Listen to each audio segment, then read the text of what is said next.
Hey guys and girls, and welcome back to another episode of Planet Coaster 2, but this time with a little twist, I'd say, because we're not building the Testlands in this episode, and we're building something completely different from that, even if the style looks like the same we're having for the Testlands so far. But I thought of a new little series called Building Stuff, where, as the title says, I'll be building stuff, just like little blueprints, little builds in general, rough ideas, coasters, flat rides, and the list can go on and on and on. So we're already building a lot of things in the background, but before we get to that and what's that even about, I of course have to address the elephant in the room, at least for me, I guess. Holy hell, where should I start? Where did all you people come from? My channel had such an influx of subscribers. We hit like 100 subs out of nowhere, and I checked like every 4 to 5 hours, and the count just kept on getting bigger and bigger. And I know these are not crazy numbers, but for a small little YouTuber that just started experimenting doing videos in English, I guess I had 60 new subscribers in the last week, or even more. Yeah, and around that number. And I'm gonna do like a 100 subscriber special for sure. I just have to think about a cool idea of what we're gonna do in that special. But at this point, I just wanna give out a huge shout out to all of you that support me already, for all of you that comment, like, subscribe, and yeah, I'm very grateful for that, and I'm still amazed by the major positive response my videos achieved so far. So I guess most of you enjoy the content I create as much as I do while building, while filming, while commenting. So yeah, a big thank you for that. So let's get to the building finally. As you may or may not know, I'm a member of a pretty big Planet Coaster 2 community, and there are regularly challenges and contests and just things like that hosted. And this time we have like a little off-season mini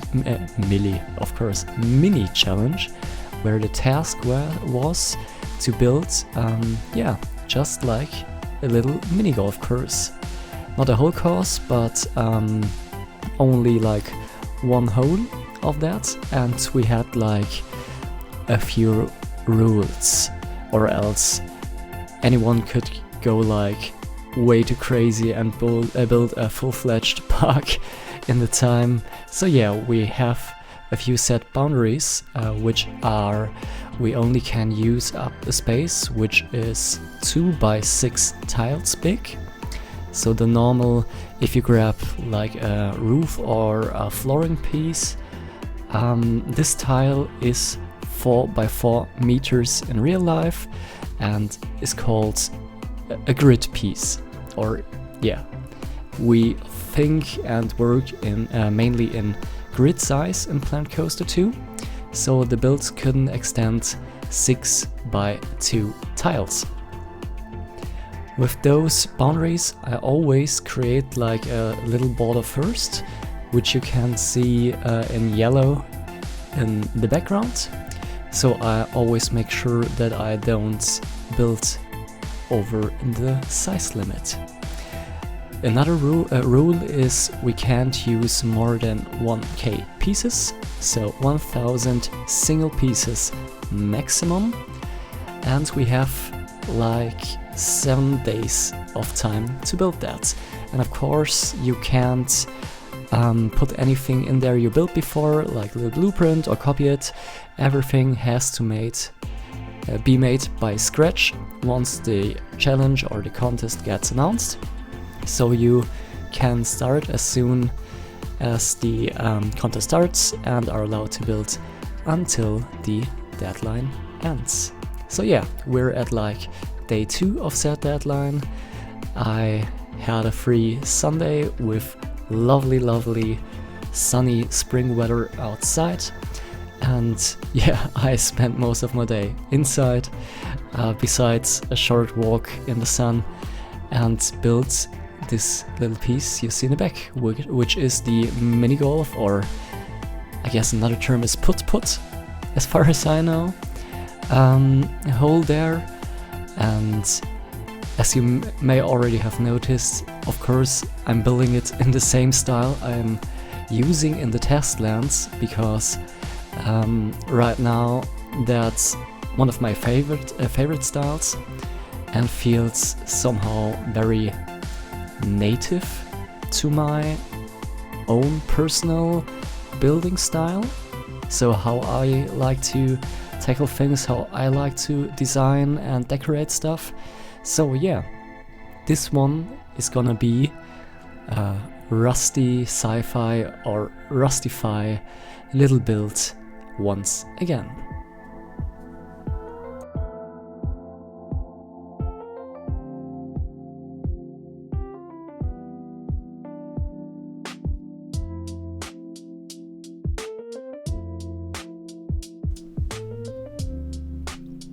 And as you see, I used like the same color scheme as we did in the TESTLANDS before.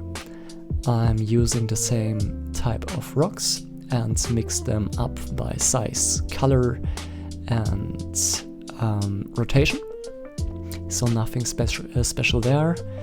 I actually just put down a little, yeah, it's not a pond, but like a little water feature, which you can see right in the middle. So are mini-golf players also called golfers? Or are they mini-golfers? Or miniature golf players? I don't really know, but yeah, those players have a little line which they have to stand behind, and from there on then they can shoot the ball with their little putter, and they have to ramp over this little water feature and the rocks, of course.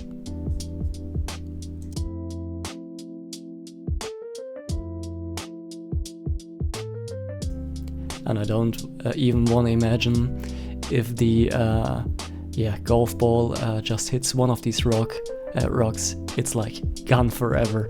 No need to be searching for that once you start this course. Just buy a load of them, and yeah, because once you hit these rocks, you'll never find them again, for sure. Right now, we're including nighttime lighting, as always. This wasn't mandatory for the challenge, but I always like to make my builds look halfway decent at night as well as like in the daytime. And now we're actually in it's not the finishing steps, but we're like on a good way to finish this build, because we're just doing the hole itself right now, which is of course round again. I mean, the design of the course itself was up to each member.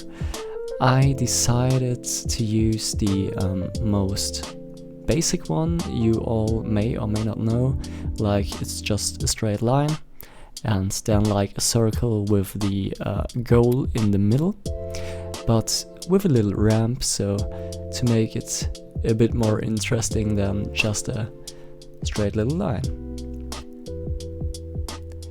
And I just noticed as well, if you hit the golf ball a bit too hard, it maybe gets caught on the round roof or the little tunnel I did there. So the challenge for the player would be hitting it hard enough to make the jump over the water and rock feature, but not too hard, or else it would get caught on a little roof right there and bounces again like crazy.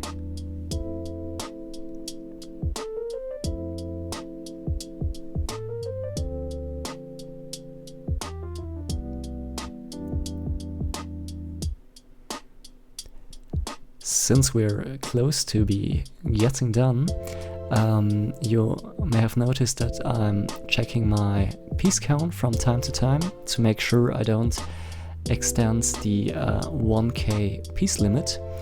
But in the end we ended up with like 600 pieces in general.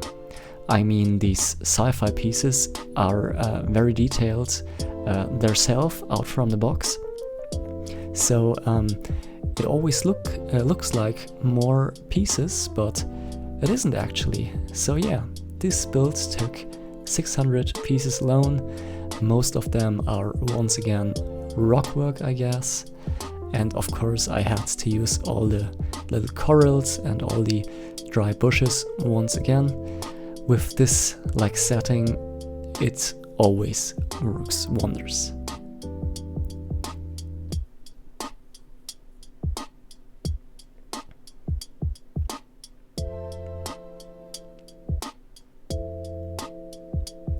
Here we bring in like a little bit of a steampunk twist again, with like the cog wheels and the steel beams. I mean, those are one of my favorite pieces ever in Planet Coaster 2, so of course I had to include them as well. And once again, the mixture between sci-fi, these nature desert things, and a bit of steampunk is a great combination, which I got to love by now, and love to work with all the pieces you see. Here are the final touches, and you're gonna see the end product in a video in 3, 2, 1, here. Yeah, that's the non-speed up version of the build, so you can see all the details. Yeah, a bit better than in the speed up version.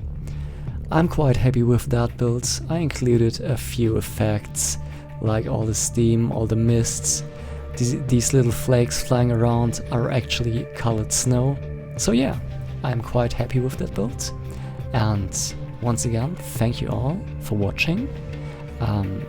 See you very, very soon. Take care, and bye bye.